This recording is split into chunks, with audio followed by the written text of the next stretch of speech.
It is Tuesday. You know what time it is. Front Runner Podcast Collective is back on the air. I am your humble host, Vince, and today's pod is action-packed. We got trades. We got draft stuff. Bunch of draft items. Josh Kroenke just said the most dumbest stuff I've ever heard on a microphone, and we're gonna drop that for you as well. I really hope it wasn't some sort of AI like deep fake video deal, but no, it came from a trusted person in the media, so therefore we know that this is legitimate. But before we get there, we are going to have an audience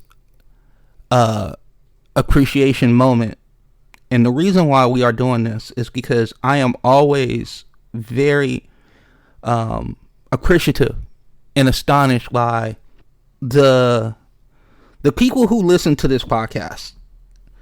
And I say that because you are talking to a microphone. You don't know who you're reaching. You have no idea about some of the folks that might be partaking in the pod. But when I look at my list of countries and what have you, when I see that Bolivia has joined the group, Bangladesh has joined the group, India is in there, and then you talk about like some of the cities that you see and what have you. We had talked about Houston joining last time. Liverpool, England, of all places, like they're listening to the podcast. So again, we say this every single time. We have not spent $1 in advertising the podcast. We have not like tried to boost up on Google and say, hey, get us to more people. We've not boosted a tweet or anything like that. So every time we get a new country, every time we get a new city, and we see who's representing for us, it is just astonishing. And we just want to say thank you. We want to say thank you for listening to us. We want to say thank you for being a friend, telling a friend about the podcast. We want to continue to grow our numbers. The numbers are getting better and better. I am thrilled with what we see. And to tell you the truth, somebody hit us up either on Twitter or on Blue Sky. My Twitter account is at FrontRunnerPC. The producer is at Rhea_Funch FRPC. Let us know if the blog is helping the second screen experience. We've gotten a lot of good positive feedback from it, but I wonder if people are actually using it as a template to go ahead and listen to the pod and also be able to have something to read and go along with it. But we put a lot of work into both, so we appreciate you to look at it, download the pod, send, hey, listen, 5 stars, comments, anything that you have, we will go ahead and use. So with that being said, again, heartfelt appreciation for you guys. Heartfelt appreciation for just the growing numbers for the podcast. So thank you so much. Now, with that being said, we got a lot to get to. Trades are going everywhere. The first one that we need to talk about is the Boston Celtics trade that went down. Did anybody catch this? We got Drew Holiday going back to Portland. Yeah, I said back to Portland. We'll talk about that in a second. And we got Anfernee Simons going to the city of Beantown. He is joining a legacy of guards like Dennis Johnson, Danny Ainge, Rajon Rondo, Ray Allen, and now Anfernee Simons is going to Boston. So Brad Stevens he is a genius, this dude. Okay, so, and we'll get to the Portland part of this in a second. But let's talk about the cap management. Boston escapes $104 million over the next 3 years. Okay? Now, they only cleared $4.7 million this season because of what Anfernee Simons' contract is. But still, they still saves them $40 million on the tax. That's how far over they are in the tax, man. But you are getting off 35-year-old Drew Holiday. You got a 26-year-old guard who averages more than 20 points a game. Now, I don't know if he's a lead guard or not. As far as what I have seen, I don't think he is a lead guard. I think what Anfernee Simons is a guy who can help you distribute the basketball. I think he's a type of guy that he kind of reminds me of a CJ McCollum, but with a better jump shot, a more reliable jump shot. And that's funny that CJ McCollum is what Anfernee Simons took over for, and now we also have some news about CJ McCollum coming up later in the podcast. But you're sitting there and you're going, hold on, the Celtics just got 9 years younger in the backcourt. Now we can deliberate whether they got better, and we will momentarily, but you did get 9 years younger. Answer this question for me, Boston Celtics fans. How did you end up with 2 second-round picks out of the deal? So, you trade Drew Holiday, who, let's be honest, he might have lost a step this past season. You know, getting 35, being a point-of-attack guard, defensive-minded guard. And you get the younger person in this deal, and then you get the 2 second-round draft choices. This is amazing work by Brad Stevens. This is amazing work by the entire Boston Celtics franchise. And also, you save money. Here's what they're getting in Simons. They're getting an expiring $27.7 million, meaning that Boston either gets cap flexibility next summer or they reroute him in a future deal either throughout the summer or through the season. Remember, we have a trade deadline that comes up in February of 2026. Mark your calendars now. Okay? Now, here's the other thing. You knew something was going to happen with the Celtics because of everybody will talk about the Tatum injury. Let me just give you this right now. I don't care if Tatum blew out his Achilles. I don't care if Tatum didn't blow out his Achilles. I don't care if he went on vacation. I don't care if he decided that he was like Sleeping Beauty and he was just basically awaiting a princess to kiss him and wake him up. I don't care about any of that. The Boston Celtics were going to make some deals this offseason, like it or not. Whether they made the championship, or whether they made the Eastern Conference Finals, or whatever the case may be, Boston was going to pare down payroll this offseason. Do not let anybody else tell you anything different, because, like we have said for 2 years, these aprons, especially the second apron, are absolutely punitive. People have called it a hard cap. That is exactly what it is, because it just restrains you from doing all sorts of things that you want to do. Like we talk about, when you are in that second apron, you have no way to use your mid-level exception. So for teams who are really good, who are usually drafting late in the draft process, or if they don't have picks or whatever, this was another way for them to acquire talent and get somebody in making like $15 million to $16 million a year. And usually when you're on a good team, it's really easy to give that coin up to a player who is chasing a ring. Well, with the second apron, you don't have that capability anymore. They've taken that away from you because they're saying, We are not going to allow these teams to just spend and spend and spend and then not have any repercussions. We need to make sure that the middle of the country and some of these smaller market teams can compete. OKC just won the championship, right?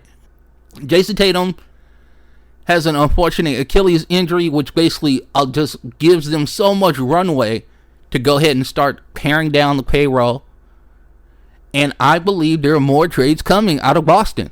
This is the first of at least a couple. I know people have heard about the Porzingas rumors out there. Those are true. But I will say this.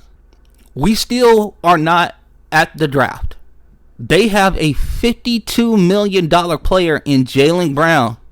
And I'm going to tell you right now that I would look for fireworks come tomorrow. I'm not saying he is going to get traded. That is not what I'm saying. What I am saying is that there have been discussions.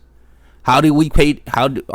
There's so many ways to get to where you want to go with this thing. Brad Stevens being such a smart guy, he will get them there.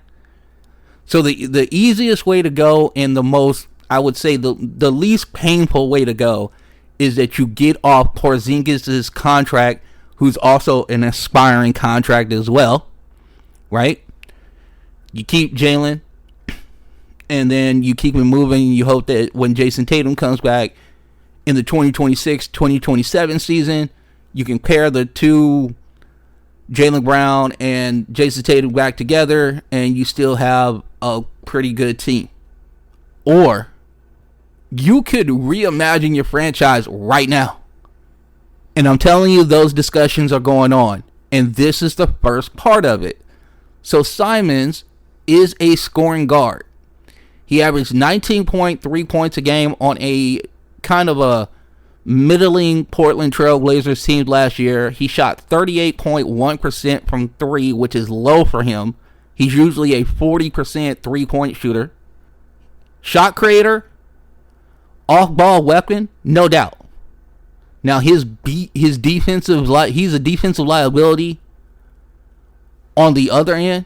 Now you hope that Boston can make up for that with all the talented defensive players that they have.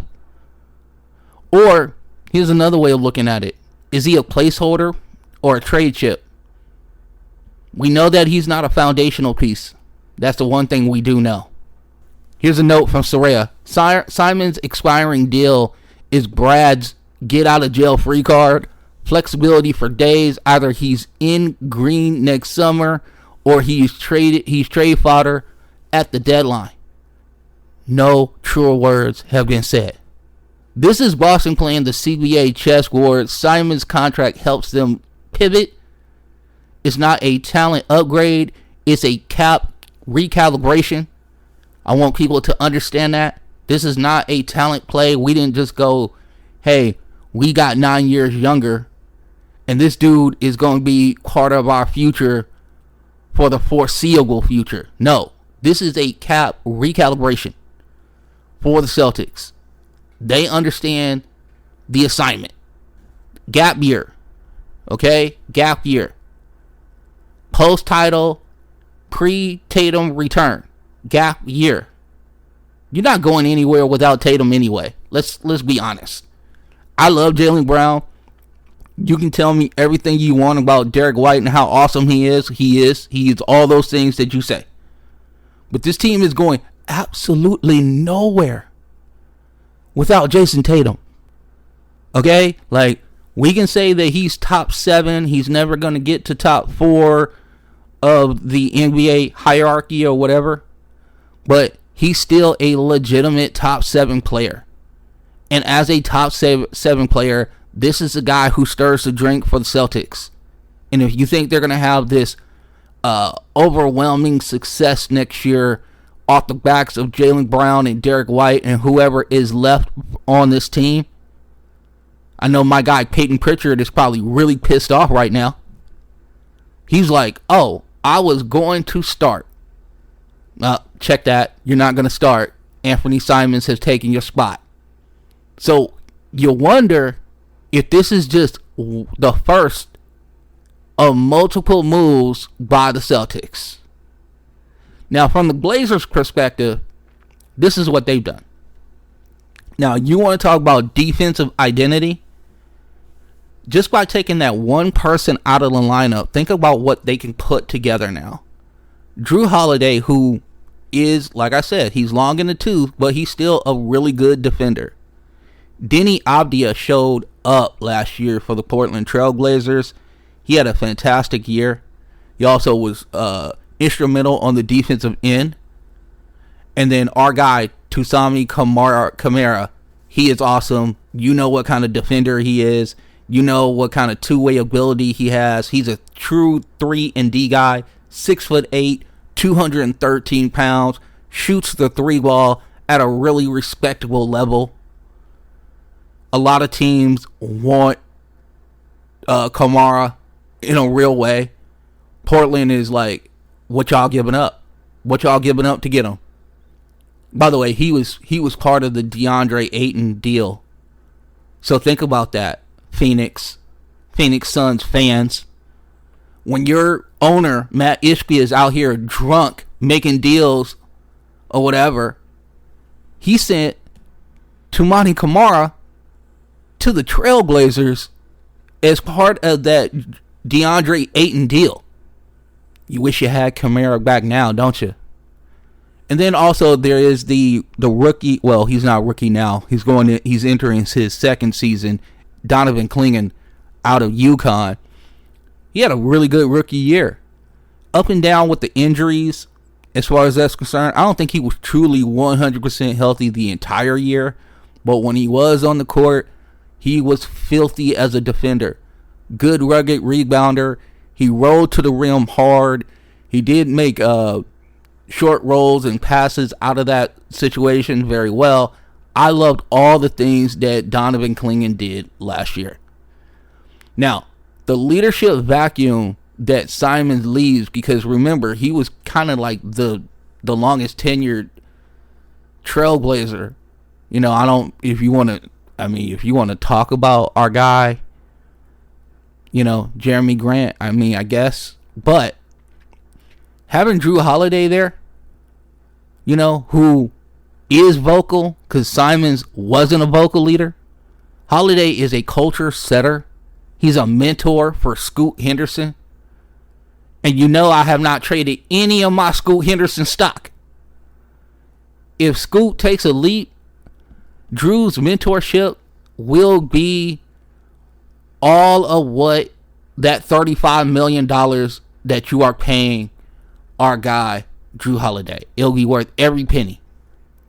If not, Portland just overplayed for good vibes and a great locker room. But he is critical to Scoot's development. I think this guy is going to be able to really... Because here's the other thing with Jrue Holiday. He's played the point guard role. And he's played it probably the way that Scoot would play it. So personally, I think this is a good fit and a good mentorship for our guy Scoot. Also, this frees up shots for Shaedon Sharpe. That was the key to this whole deal, is that we need to get opportunities for our guy Shaedon Sharpe. They wanted to be a more serious team this year, and they have done that. Now, there is this timeline discrepancy with Jrue being basically 35, and you know, Scoot is out here all of 21, and the rest of the cats are like around 20 as well, except for like Denny Avdija. The 3 years, $104 million that is owed to Jrue Holiday. Understand why the Portland Trailblazers didn't get something back in this deal. So you're taking on basically $35 million a year for a guy who's 35 years of age. And you're giving up draft compensation to the Boston Celtics? Again, bravo to our guy, Brad Stevens. Bravo freaking O. I'll tell you what, you might have lost Jason Tatum. You might have some cap issues that you need to deal with. But you know what you do got? You got a big brain on Brad Stevens, that is. And as long as he's still in the building, Everything is peachy keen. You know what I'm saying? For sure. Now, a Scoot Jrue Holiday backcourt may be cramped unless Scoot takes a major step, but I do see this as a positive for the Trailblazers. I think anytime that you can get serious people in the building, high character people in the building, is always good for the young players to be able to see. I don't know if Jeremy Grant is providing that type of energy right now. I think he's just here for the cash and here to get his shots. I don't know if he's really thinking about, hey, let's help the young fellas along. Let's get them acclimated. Let's get them ready for when we are good. Then they'll understand like what it takes, what we need to sacrifice to get to that next level. But Jrue Holiday is that guy, and I think he can bring that to the Portland Trailblazers. And Trevor Lane said something really interesting. He said, hey, now we got 14 teams in the West who are trying to get into the playoffs or the play-in. The West is still stacked. The West is still stacked. Oh, and then Kevin Durant didn't leave the West. He did not leave the West. He stayed in it, went to Houston. We got Jrue Holiday now in Portland. The West is absolutely stacked. That's all you need to know. So, what does this all mean? For Boston, it means it was a smart move, but it was a sobering move so they can get their cap situation under control, because the cap constraints are absolutely terrifying when you're in that second apron. This preserves them to have future flexibility because, again, you can either reroute our guy Anfernee Simons later in a deal, or B, you can just let him go at the end of the year and all that money comes off the books. For Portland, this is a play of, hey, we got to make sure that Shaedon Sharpe is who we think he is. And the only way he was going to be able to do that and get that developmental push that you're looking for is to get Anfernee Simons out of the building. No disrespect to Anfernee Simons whatsoever, but he was stymieing development through Scoot and through Shaedon Sharpe.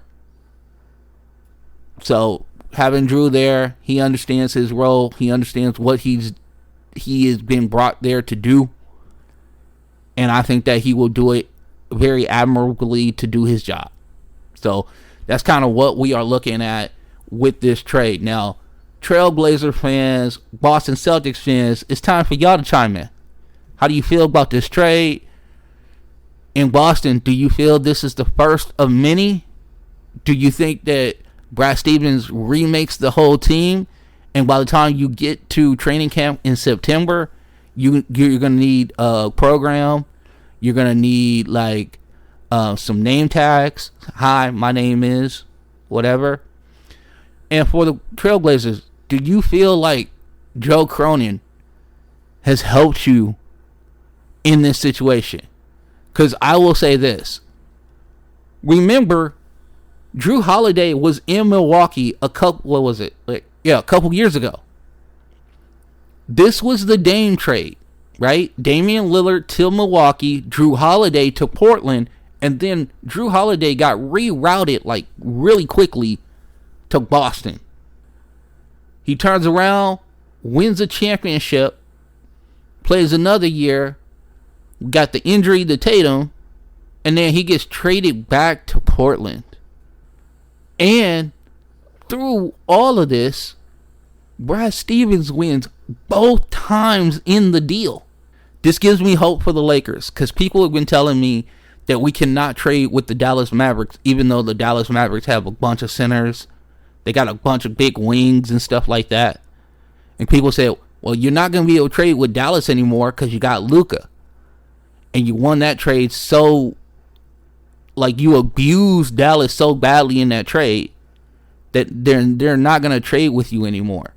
Well, hell, I just saw Jrue Holiday leave Portland to go to Boston, and then Boston trade him back to Portland after 2 years, and they got the better of the deal twice.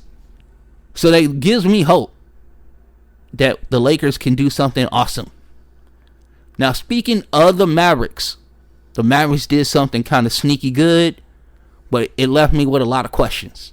So, last night, Daniel Gafford is going to sign his extension. His extension is 3 years, $54 million. He got 1 year left on his deal right now, the 2025-2026 season, which is 14.4. So our guy is going to be making a little bit more coin than he was after this year. And here's the best part about this deal. One, we know Anthony Davis. And Anthony Davis does not want to play the 5. And with Derek Lively and Daniel Gafford still in uniform for the Dallas Mavericks, which, hey, that was not on my bingo card this year. But with both of them on the team, and you got a pretty good deal for what Daniel Gafford is, our guy is solidified at the 4.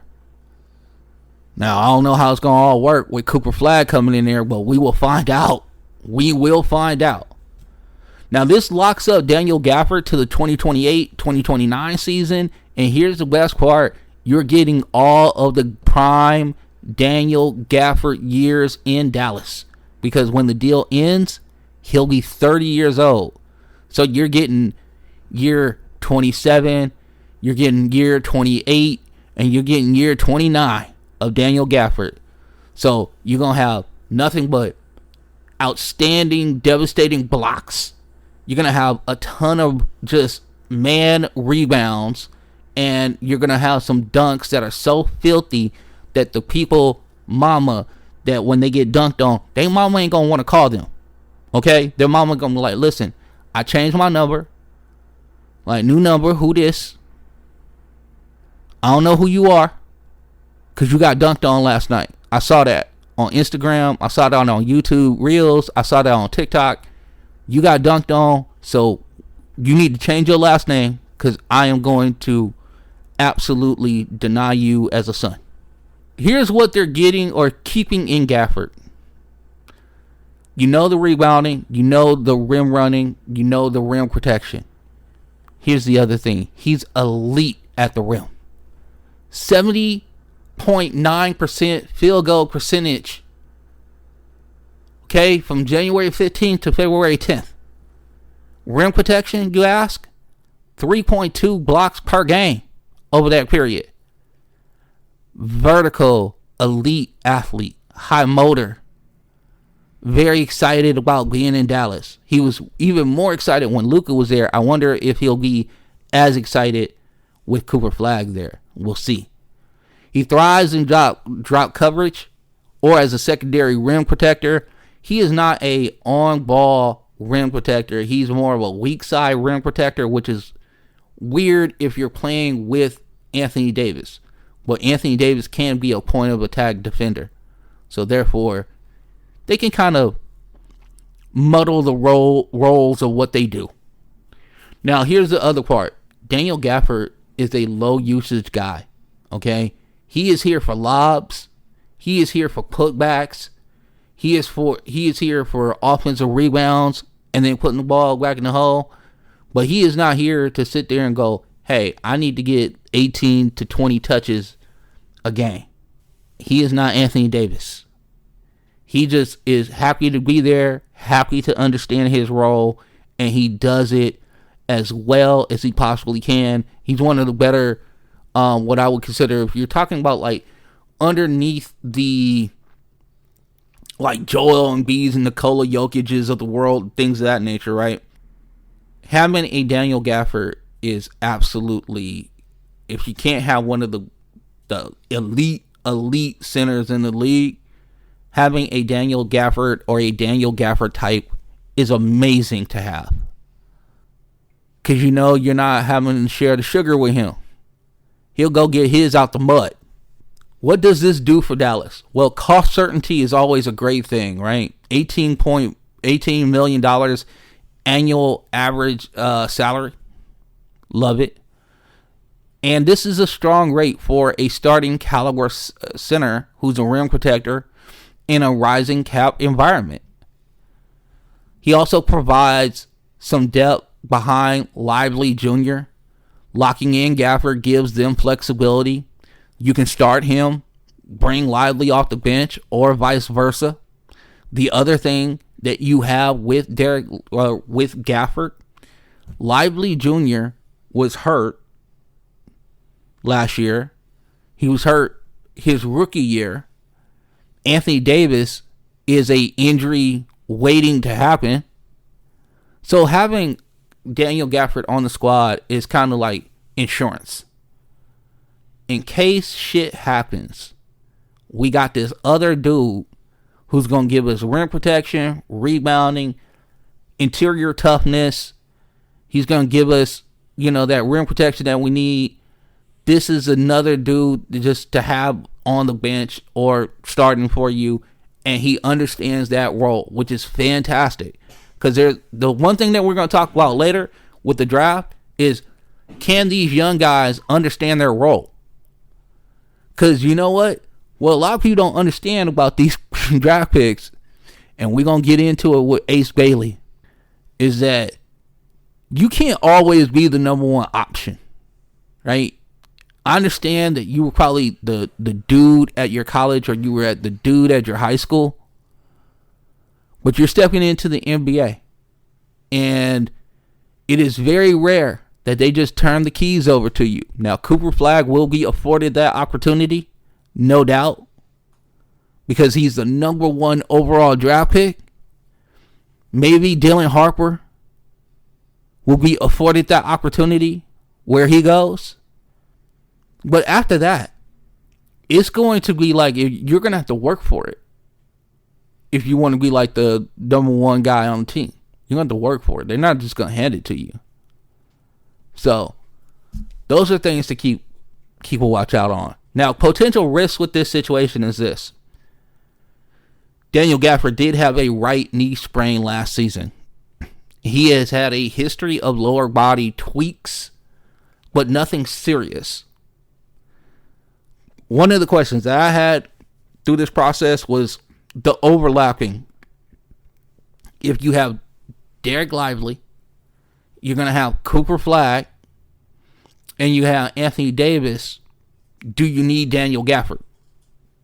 The other thing is that offensively, he needs you to get him the ball. Okay? And what I mean by that is that he has no offensive creation for himself at all. No self-creation at all for Daniel Gafford. Rim runner. Pick and roll. He's attacking the rim. He can't get into a dribble package and get to the rim. That is not his deal. So you got to have some on-ball creators for our guy, Daniel Gafford. Kind of like Luka, right? Luka was that guy. Oh, they traded him. That's right. Okay. Now, this is a cost control archetype to secure the extension for Dallas. Gafford's vertical spacing and rim deterrence as a player is a perfect complement to the young OG Cooper Flagg, who is coming into the league as of tomorrow. And we can't wait. Flagg's versatile game, along with Anthony Davis's physicality and also another vertical spacer as well, in the rising cap of $18 million a year for a playoff caliber starting center, and the market is value for sure. The biggest question about Dallas is can they solve the backcourt issue with Kyrie still rehabbing through his ACL? Now, that's going to be tough. They think they'll have Kyrie back by April. I will say this. First of all, one, Kyrie is a little bit up there in age. The other thing is this, is that usually when you come back from an ACL tear, it's not the first initial when you come back, it's the year after.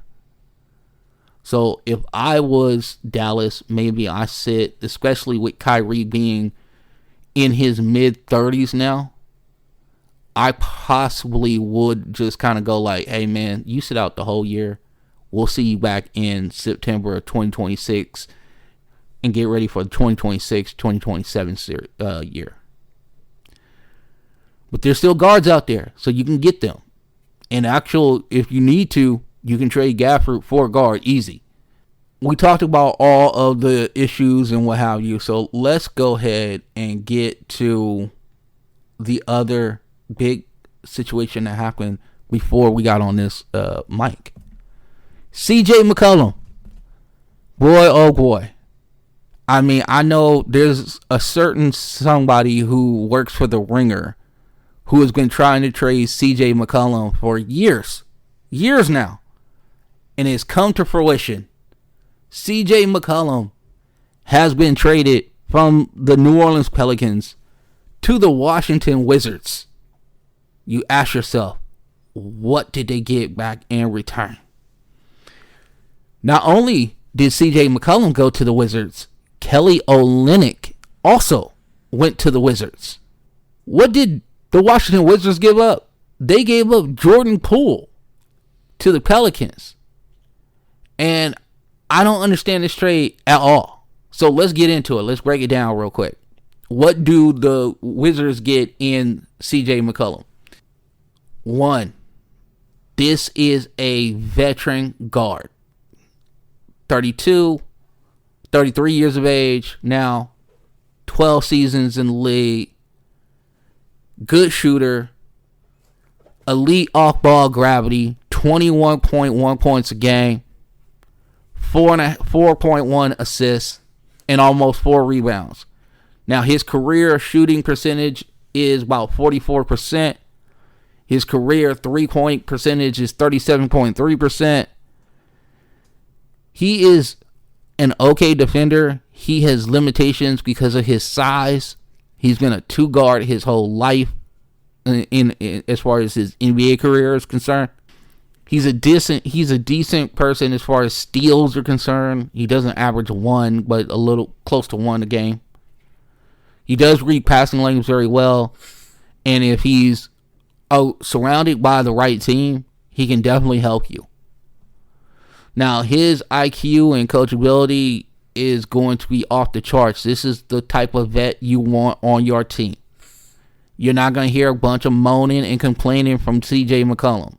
He is going to connect with your young players, and he is going to show them the ways of the world in the NBA.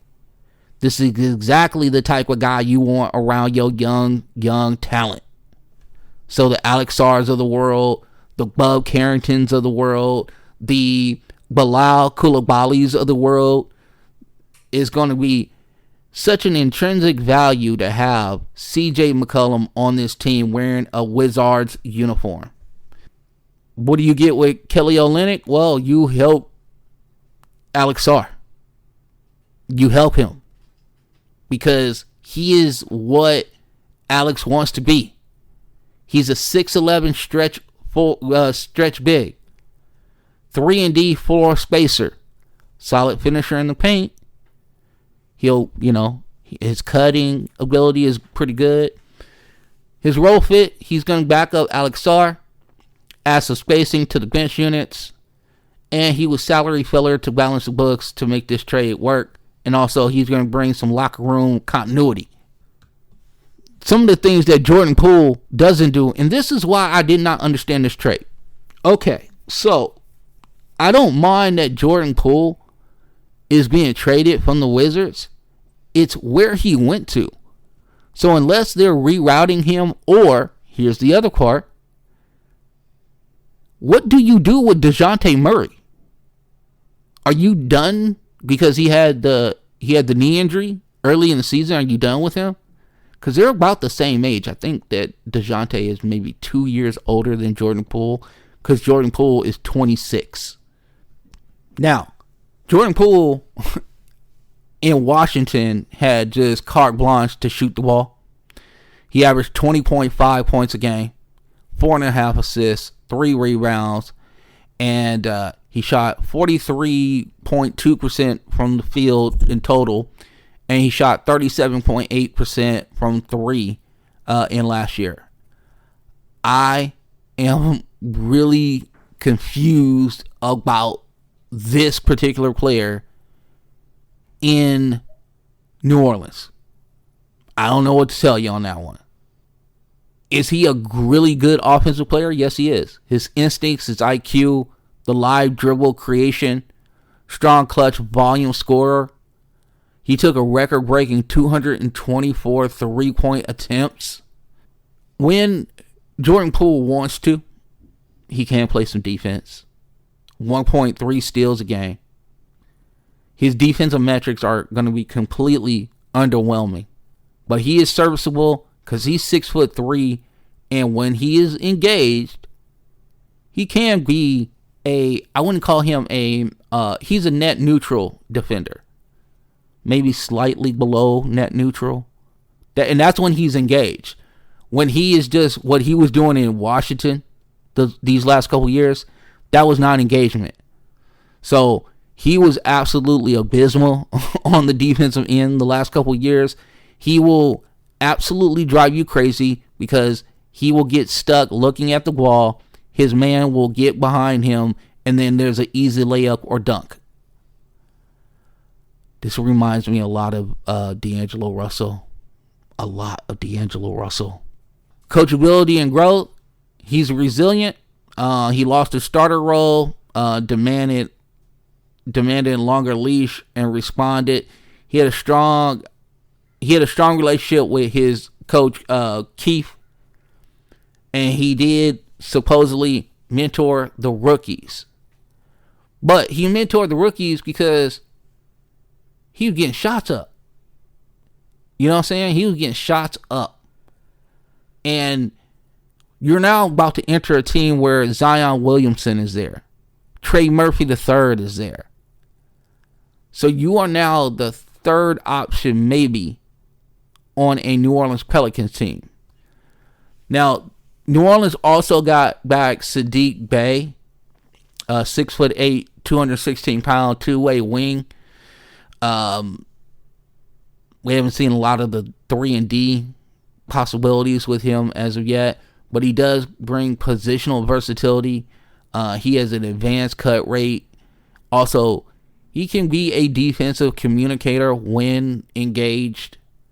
He does add some rotational spacing and the defensive IQ that we just talked about. Now, he can get buckets. He would be great coming off the bench, which that's probably what his role would be when you have Zion Williamson and Trey Murphy III already in the fold. I like the Saddiq Bey of this deal. I'm still really concerned about what the Pelicans are doing with Jordan Poole and DeJounte Murray.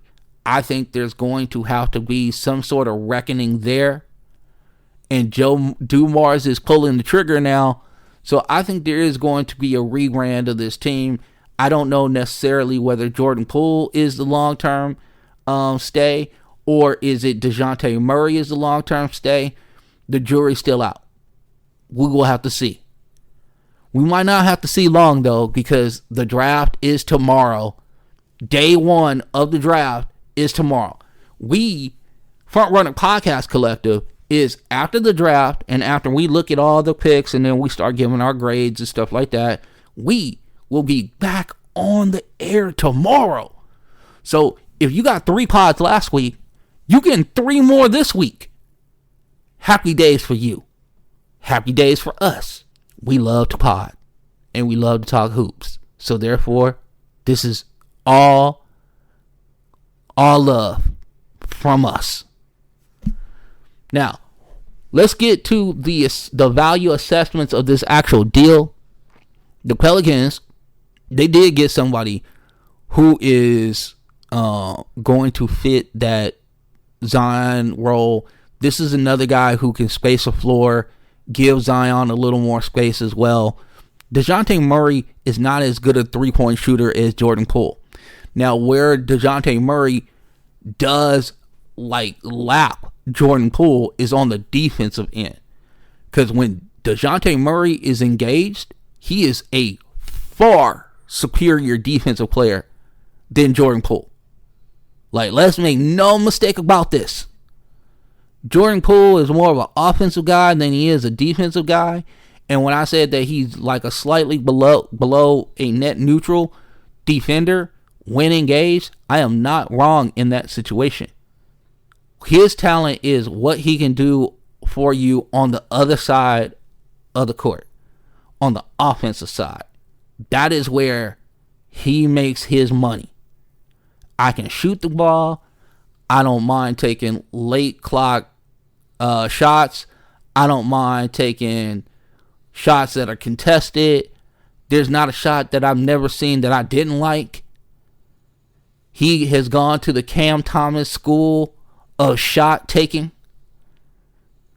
More is better, which will be so different for him in New Orleans because he will not have that same opportunity that he did in Washington. Remember, this dude was actually shooing away Steph Curry when he was in Golden State. Like, Steph would come and try to get the ball. He wave him away. Like, no, I got it. Don't worry. I'm about to take this dude off the dribble. So does he have irrational confidence? Yes, he does.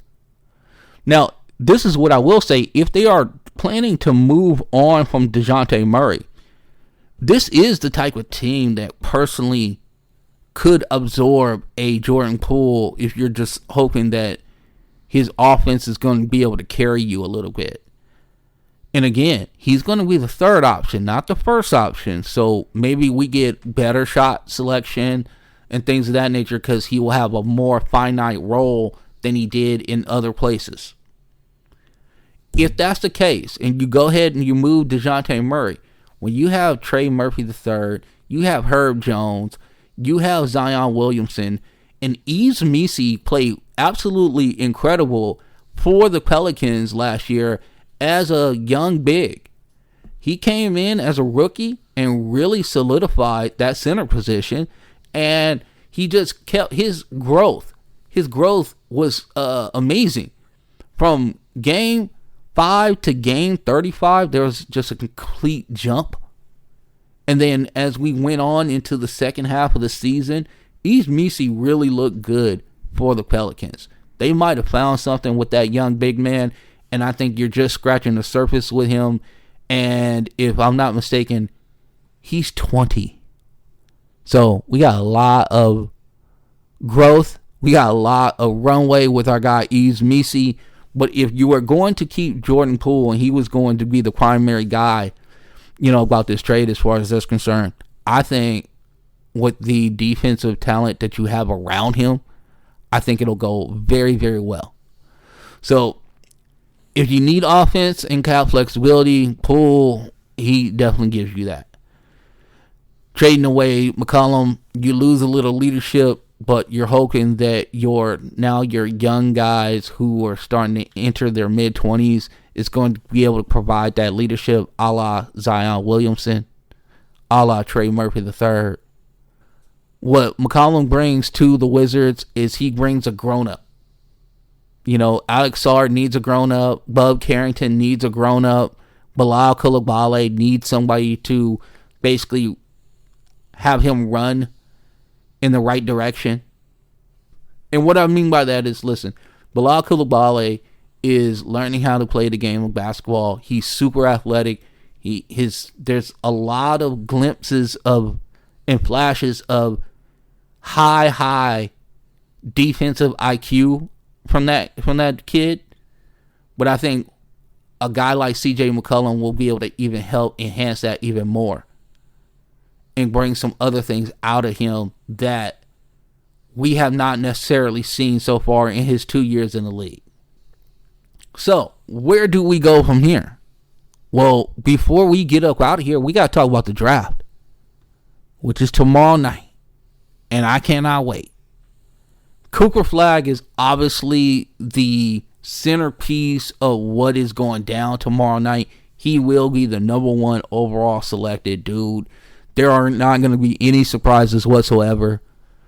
I don't think Dallas will be on the clock very long. I think they will get that card in immediately and then have Cooper Flagg as the number 1 overall pick for the Dallas Mavericks, and we can start the Cooper Flagg era. He has the highest floor of anybody in this draft.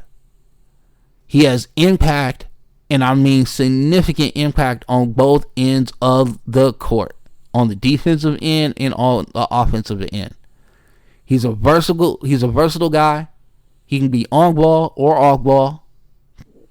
Doesn't make a difference to him. And his game is scalable. What I mean by that is that we saw that Cooper Flagg used a lot of pick and roll at Duke.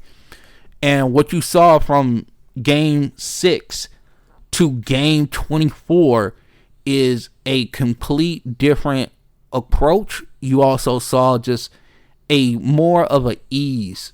Like, okay, I've gotten all the answers to the test. I've done my prep work. I've done my study. And now I'm ready to go ahead and take this test. This dude right here works extremely hard. He loves to work. And I know everybody will be like, oh, well, you're going to start saying he's a gym rat and all that. No. This is a different type of white kid. Okay, this is a different one. He an elite athlete. Elite anticipation, competitive drive, high motor. No coaching issues whatsoever. He got that dog in him. You know what I'm saying? Best in class as far as advanced defensive anticipation and decision making. A true connector. And he has the possibility of being able to guard 2 through 5. 2 through 5. He hustles and he makes his teammates better. He wants to connect with his teammates. Everybody will love him. Cooper Flagg is that dude. Now, at number 2, there is no question. Everybody wants to sit here and say there is a question. There's no question. Dylan Harper is going to go to the San Antonio Spurs. Okay? The 6'5" guard out of Rutgers is going to go there. He's a lefty combo guard. He dictates pace. He has a high floor. His star upside, for sure. What he does better than anything else is that he is super strong for his age, and he orchestrates with poise and high-level control. Now, his two-way ability, he's more of an offensive first player. His defense needs work. But his size and his strength are going to serve him well as he starts to understand what he needs to do on the defensive end and how he needs to cut off angles and things of that nature. Now, his awareness is off the charts. He has advanced playmaking and scoring instincts, and his decision-making is bar none. He's going to drop a lot of dimes. There's going to be a lot of people excited in San Antonio. Wemby will be excited. Stephon Castle will be excited. Hell, even our guy, Sohan, will be excited. I know that your point guard experiment is now by the wayside with Dylan Harper in tow. But that dude is going to bring some stability to that offense. And instead of the offense looking stuck half the time last year, I think with Dylan Harper on that team, you're going to get better run offense more often than not. So, now we've talked about what Philadelphia is going to do. A lot of people have talked about Ace Bailey. He was the 3rd overall selection throughout the draft process. And now you're starting to get word that that will not be the case, and we'll get to him in a second and why that is. But I would say if I was the Philadelphia 76ers, a lot of people have pretty much mocked VJ Edgecombe, the Baylor wing or guard, who is from Jamaica. Super explosive athlete, high motor. He is primarily a 2-3 wing plug and play type role guy. He's an energizer. He finds offense within the flow. He cuts. He has outstanding two-way ability for sure. Now, his awareness is developing. He's a developing creator, but he understands his role, and he projects as an elite 3-and-D guy. And what we're hoping for is that there's going to be some second side initiation that comes along with him. His instincts are like, I rely on my athleticism. He's never out of a play. He doesn't give up on plays, which is great. And he's super coachable, fearless at attacking the rim, competitive as all get out. He didn't want to lose anything at Baylor. I don't care if it was cornhole. I don't care if it was beer pong. I don't care if it was just shooting like balled up paper into a wastebasket. He did not want to lose at anything. I like those type of kids. Now, I will say this. If I was Philly, I would try to move down. Personally, I would. And you say, well, Vince, all the cherry high-end prospects are towards the top of the draft. Well, I'm looking at Philadelphia and I'm going like, what do I actually need? Do I need VJ Edgecombe? Not saying you don't, but I'm also not saying you do. Do they need like a Con Canupa, or they need a Trey Johnson? What do they need? Now, if you really want to call it a day, make a trade with either the Washington Wizards or the Pelicans and see what you want to do with Kamon Maliwak. Because I'm going to tell you right now, if you are waiting on Joel Embiid to get healthy at 32 years of age with the long history of lower limb injuries, good luck to you. Good luck. Our guy Con Canupa looks like he's going to be the 4th overall pick so far. And you know how much this podcast loves Con Canupa. Trey Johnson's kind of moved up. The Texas guard, 6'5", real crafty, bucket getter. As far as that's concerned, I think where the draft is kind of starting at is like 6. What does the Wizards do? Do they get the center out of Duke, Maliwak? Are they a candidate for Ace Bailey? I've heard people say, and let's talk about Ace Bailey now. Let's talk about him as a player. Before we talk about person, we talk about all the other stuff that's going on with him. We're going to talk about player itself. First and foremost, they sold us a bill of goods that this dude was 6'10", 6'11", and he was going to be able to switch like 5 through 2. Not exactly. He's 6'7" and like a half. He's 203 pounds, so he's light. He is 18 as of now. He'll be 19 when the season starts. His wingspan is still incredible. It's 7'1". He has a max vert of 34.5 inches. And the dude is a bucket. He gets buckets. I like mid-range. I like three-point shots. I like to drive to the hole. I like to get buckets. That is what Ace Bailey does. He is a shot-making wing. Elite scoring upside. And he is developing as a creator. And when I say developing as a creator, it's more for developing for others. He can create for himself. He got a lot of tunnel vision when it comes to others. But he can get buckets. He's a volume scorer. He's aggressive but streaky. Now, the two-way ability, I've not seen it as much. I know people say, well, you know, he was injured. There was all the stuff that went on with Rutgers. They didn't have enough talent around him and Dylan Harper. Here's the thing. Defensive is effort. Okay? It is literally effort. You got to want to do it. And he has not shown the, disposition would be the right word, to want to play defense. Now, he's raw. He's tunnel vision as a scorer. Passing and shot selection are wild swings at this point. Sometimes you'll go, oh, that's a good shot. Yeah, you go ahead and take that. And then there's a lot of times where you go, no. And then it's like it goes in. You go, okay. There's a lot of that with him. Now, let's talk about the off the court stuff. He's not a bad dude.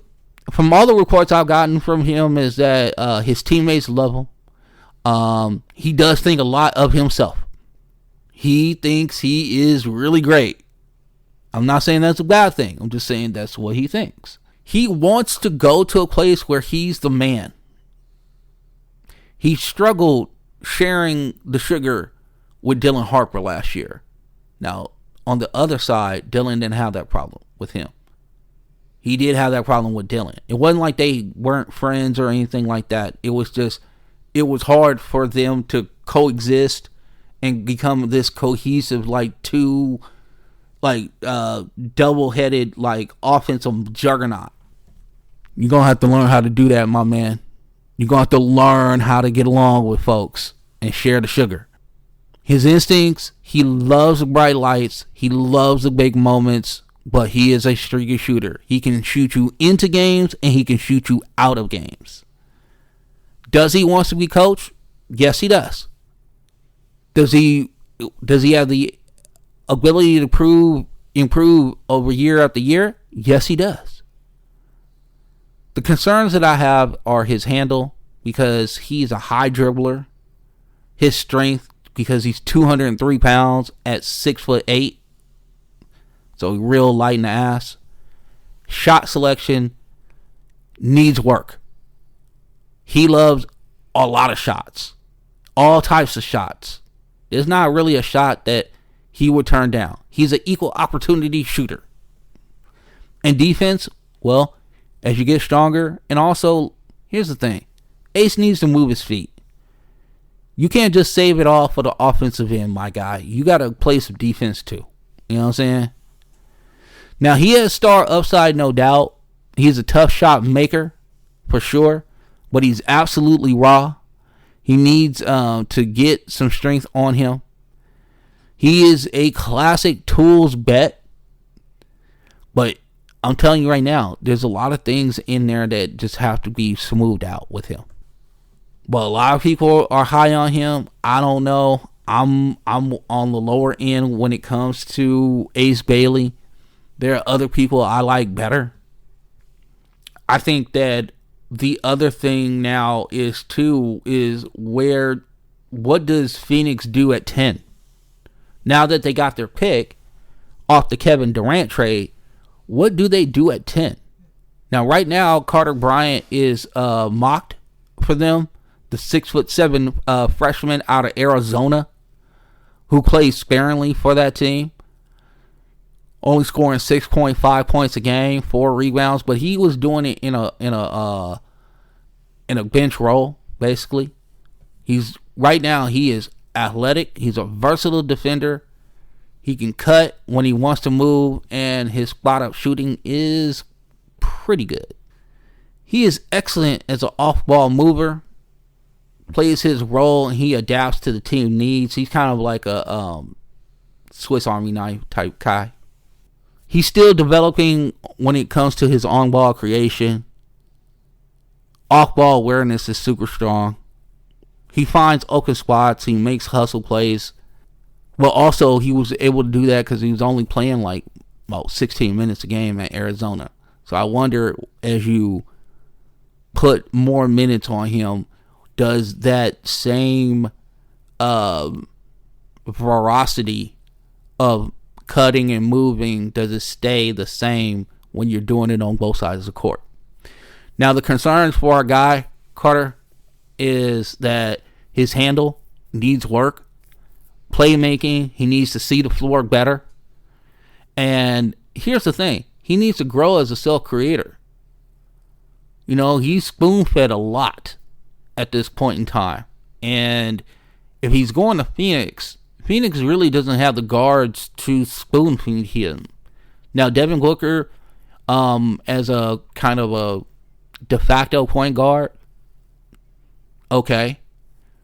But he's not excellent at getting high-level reads off. He can make the right pass at the right time. But I would never call Devin Booker this high-level, like, offensive initiator for everybody on the team. he can get buckets for him. Now, a guy that I do want to talk about before we get up out of here, has anybody seen... Oh my God. Okay, so Johan Behringer is a guy who could be drafted in the lottery, or he could be drafted like in the mid 20s of the first round. A couple things I want to talk about with this kid. One, the measurables are off the charts. He's like 6'10", 6'11", 230 pounds, but he is 7'5" wingspan, and he is all of 18 years of age. Okay? All of 18 years of age. Now, he's raw and toolsy. He began playing basketball late, but he has elite length and agility for his size, real defensive versatility for the modern schemes, and could anchor, drop, or switch and recover whatever style you want to play with him. Now, he has some offensive limitations, no doubt. He cannot shoot. He can't post up because he's light right now. He's a low field passer, whatever that was. But he does rim roll.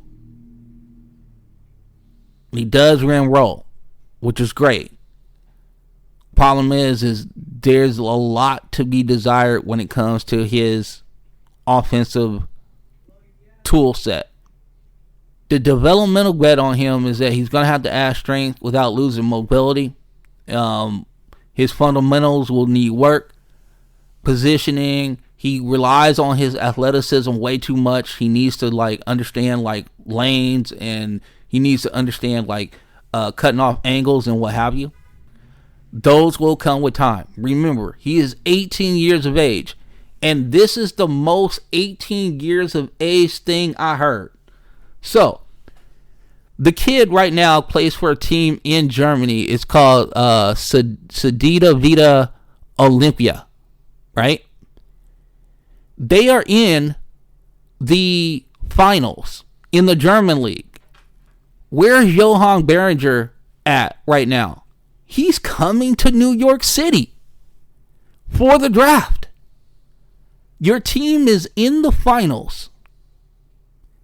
You just left your squad. You play this whole year.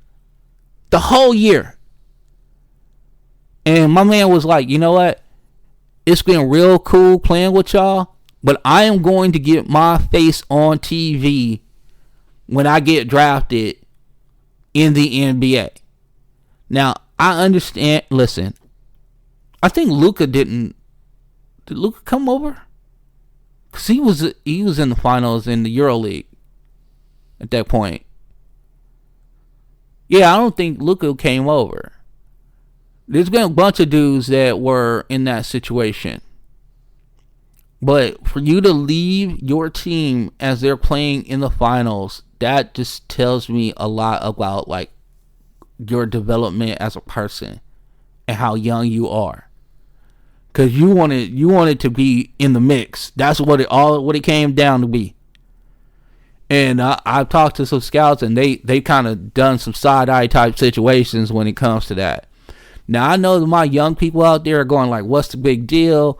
He was leaving them anyway, whatever. That is not how you go about taking care of your business. Now, I know the young people out there, they ghost people. There's a lot of that type, quiet quitting, whatever it is. But if you played the whole entire season and then you're in the finals with your team and they're kind of dependent on you, not dependent on you, but you're playing a specific role for that team, and you just say, I'm going to go, I know we got some really important games coming up, but I got this ticket. It's not refundable. I want to go partake in the draft. We'll see where our guy Johan Behringer goes in the draft tomorrow. Another guy that I love, and he's not getting a lot of love, is Thomas Sorber, the center out of Georgetown, who is approximately 6'10". I think he's a little bit shade under that. But he has a 7'6" wingspan. And to me, for somebody this young, he's a true big. He's an old school modern hybrid. He has a massive frame. He got soft hands. He's got great touch around the rim. He's a smart passer for his age. This dude is 19. Okay? Underrated IQ. Real effort plays from this cat right here. He's not a switch guy. He is best as a paint protector, like drop coverage, what have you. Excellent defensive on-off impact. I don't know if he can ever be like a switchy dude. But I know that the defensive awareness, IQ, and motor are excellent. And he is definitely coachable. I think this dude has real upside. I'm really high on him. And we're going to talk about another guy who I'm really high on. And I think he might, I don't know where he's going to go. And Thomas Sorba is kind of the same thing too. He can go anywhere from 12 to 24. And I think if he goes 24 or whatever the case may be, that's going to be a huge mistake. There's going to be probably about 20 teams that said, oh, we could have used that cat. There's going to be teams that had multiple draft picks that didn't draft him with the first pick, get the first guy, and then they'll get this and it'll kind of save the draft for them. That's how big I am on Thomas Sorber. I don't think he's going to ever be a switchy dude, but if you're talking about defending the rim, if you're talking about physical presence, you're talking about rebounding for your position, you're talking about eating boards or whatever, Thomas Sorber is your guy. I think he will be a really good player for a really long period of time. Do I think he'll be an all-star? I don't know. But I do know that you can put him in your starting lineup in a couple years and we'll see how he plays out for like the next 9. Now, speaking of another guy that I really, really like, and one of the reasons I love him is his measurables are off the chart, but as a person, as a basketball IQ, as whatever you would think you would want out of a player, this is it for me. This is my guy. I get one every single year. Every single year I get one. Desmond Bane was one of my dudes. Okay? And we see how that's turned out. There's some others that have, been my guy. But this year, the guy that I'm really in love with is Cedric Coward out of Washington State. And you'll go, well, Vince, why do you love him? He only played 6 games at Washington State. And then, he played some D3. He played at a lower level Division I in Eastern Washington. Why do you love this kid so much? I'm glad you asked that question. He's 6'6". He's 213. He has a 7'3" wingspan. That's not enough for you? Check this out. He has a 38.5 vertical jump. Oh, you say, well, he's played a long time in college basketball, Vince. He's still only 21 years of age. He averages 17.7 points a game. He rebounds like a mother. 7 rebounds a game. 3.7 assists. And he shot 40% from 3. This is my dude. Huge upside. Late bloomer. He did play Division III at Willamette. Dominated. Then he went to Eastern Washington. Dominated there. And then he went to followed his coach to Washington State. And then he played 6 games. And in those 6 games, he dominated. But then he got hurt. He had a shoulder injury. Now the shoulder is good to go. But this is all of what the scouts have been talking about. NBA size already. Growth mindset.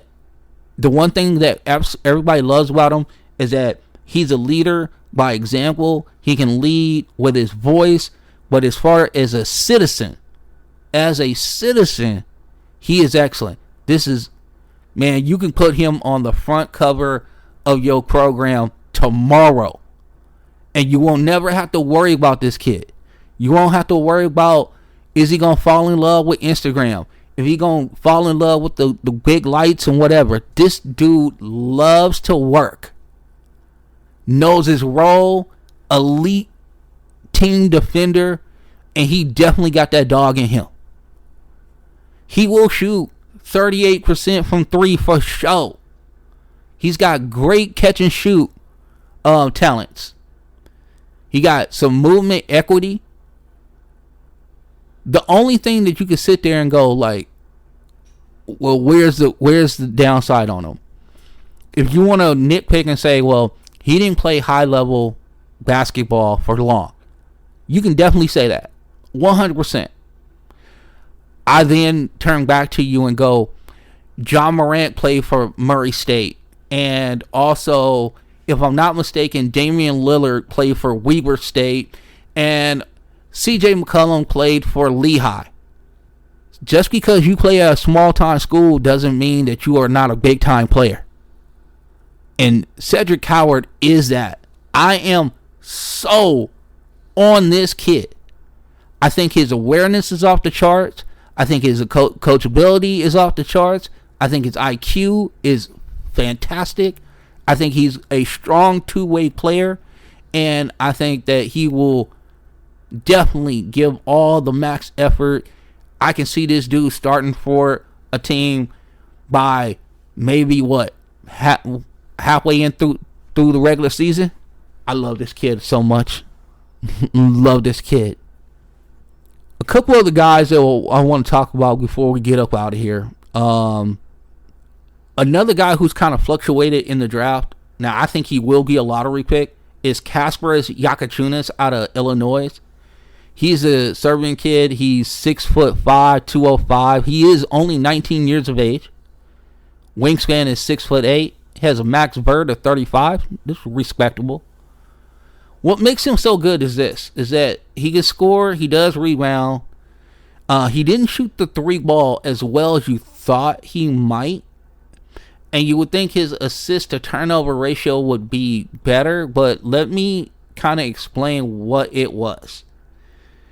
He's an off guard. He's a secondary ball handler next to a primary creator. He's a capable shooter. The one thing that Yakachunas does is that he is creative with his passing. He's a flashy passer, and your teammates must be ready to catch the ball because he will hit you in the face. There are passes that he makes that you sit there and you go, what the hell? I don't even know how he saw that. Right? I don't know how he saw that. But guess what? He did. He can get balls through angles that you just don't even understand. This is, I don't know. Some of the passes are too daring for me, but just the thought process that you could try to make that pass.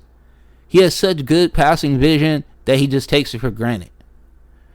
He does have decision-making lapses under pressure, but I think that will be fixed depending on where he goes. I think his basketball IQ is off the charts. I think his teammates have to catch up. He has to play in a real kind of a beautiful game type of atmosphere. Like, I would love to see him on a team like Golden State or Oklahoma City. Maybe what Atlanta's building as well with Quinn Snyder down there. They like the beautiful game a little bit. A Will Hardy team in Utah sounds good to me with Kasparas Yakachunas in tow. I love that for him. He's a toolsy wing with a lot of upside as a combo guard. He needs pro strength, I will say that. So you need to get a good program with strength and conditioning for him. His coach will have to limit his turnovers because, like I said, he's a daring passer. He could develop into like a Goran Dragic or he could be more of a Spencer Dinwiddie type connector. Role clarity will be key for him. Don't ask him to run the show early, because I told you there's going to be balls that end up in the third row or whatever, because he's going to make some no-look passes that his teammates are definitely not looking for at all. But he's going to make them. He is definitely going to make them. And before we get up out of here, is there a couple guys that... Oh, the one other guy I want to talk about before we get up out of here. And this has a lot to do with development, and sometimes... Are you seeing the field, or are you just looking at the stats? The guy that I want to bring up is Liam McNeely out of UConn. Now, the reason why I want to bring him up is because he is going to go lower than he probably should. But the reason for that is that he played extremely out of position last year. He was the primary point guard last year because of injuries at UConn. He had to basically be the offensive initiator for the Huskies last year. Liam McNeely is 6'7", 215 pounds. He's just a tad under 20 years of age at this point. He has a 6'9" wingspan, which is respectable. 36.5 vertical. Now, he averaged 14.5 points a game last year. He averaged 6 rebounds a game last year. And if you rebound in college, you'll rebound in the pros. It is an absolute scientific fact that is true. Now, he shot 31.7% from 3, but he shot 86.6% of his free throws. And I will tell you that the 3-point percentage has a lot to do with the injury health of UConn. Some of the players that they thought were going to hit didn't hit. And there was a lot put on McNeely's plate that probably shouldn't have been there. Now, what I love about him is this. He's an excellent mover. He relocates, he cuts, and he never stands still. So if he's off ball and you're not watching him, he's going to get open. And then he's going to absolutely murder you. He's more of an offensive fit. Now, his defense is below average, but I will say this. He has a good frame, and he has a good size to him, and he understands angles. He will not be out of place. Like, he will not just miss assignments just because. Now, he'll get confused every once in a while, but as far as him not knowing where to be, that is not the case. That is not the case whatsoever. I believe that he's a quick processor, smart within the offensive scheme. I think he has a completely great basketball IQ, high on offense. He makes quick connective reads if he's not the primary ball handler. He does find open spots. He leverages he can leverage his non-athleticism with motion because he's always moving off ball. As far as being coachable, you will have buy-in with him. He will fit into the team's concept, and he's not ISO driven. It's not all about me. It's not all about what I can do. It's about team. Creation off the bounce is average, and he has average lateral quickness. But again, I think a lot of that has to do with not allowing him to be the primary offensive creator. If he is a secondary creator, I think you'll have no problems whatsoever. Do I think he can start in this league? I think he can. I'm not saying that you're going to stick him right in there right away. That is not what you're doing. You know, you got to earn it. Let him earn it, whatever. He will be a star in his role. He knows how to play basketball for sure. He spaces the floor. I think the three-point shooting will absolutely shock everyone because they'll be like, oh, he only shot 32% last year. No, don't worry about that. Because he's going to light it up. He's going to light it up when he gets to the NBA. Because he's going to get more spacing than he's ever seen.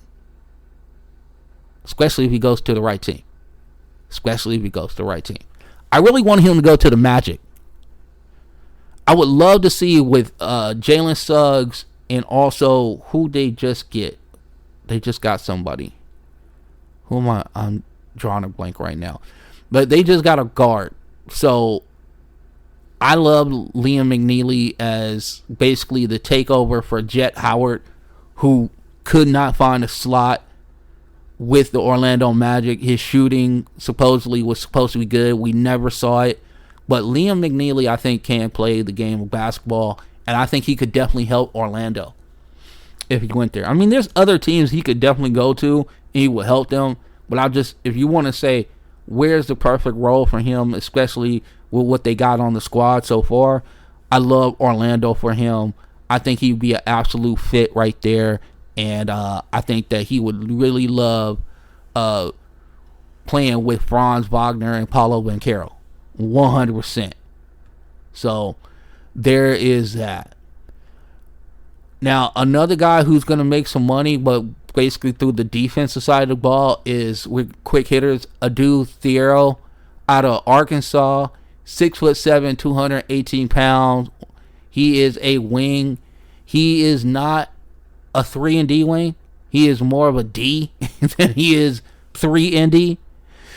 He did not shoot the 3-ball well at all, but I'm going to tell you right now, he can just take the basketball from people. His basketball IQ is on the defensive side of the ball. He understands the game.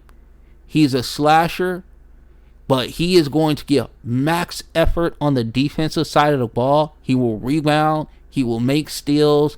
He will deflect passes. He'll do a lot of things for you. He's a big body plus athlete that you just fall in love with.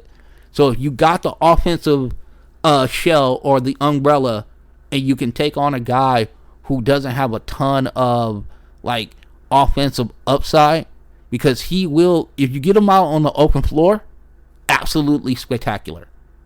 If you are asking him to be your dude in a half-court offense and, hey, I want to stick you in the corner and have you shoot the ball, no.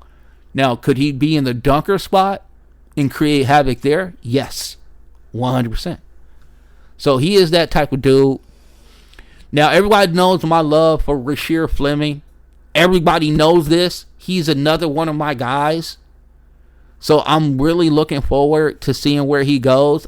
So far, they got him like towards the end of the first round. Sometimes I've seen him mocked like early second. But I'm going to tell you, whoever gets this kid at 6'9", 232 pounds. Now, here's the best part about Rasheer Fleming. I don't know if I've made this case before, but I'm going to make this now. He is 20. He's not even 21. He's played 3 full years of college basketball. And every year, he's just been productive. 15 points a game, 8.5 rebounds, 39% from 3, 1.5 blocks a game. He's going to play defense. He's going to space the floor. And you are never going to have to ask him for effort. Never will you have to ask him for effort. He knows where his spots are. He's not a creator. But I will tell you this. If you ask him to knock down a shot, he sure the hell can do that. He brings a lot of energy. He's going to rebound for his position for sure. And I cannot wait to see where he ends up. I wish the Lakers had a first-round draft pick, because I would be all in on Rasheer Fleming as a Laker for sure. But whoever gets him is going to get a really quality player towards the back end of the first round. Personally, if he ends up in the second round, it's going to be an absolute steal of a pick. Absolute steal of a pick.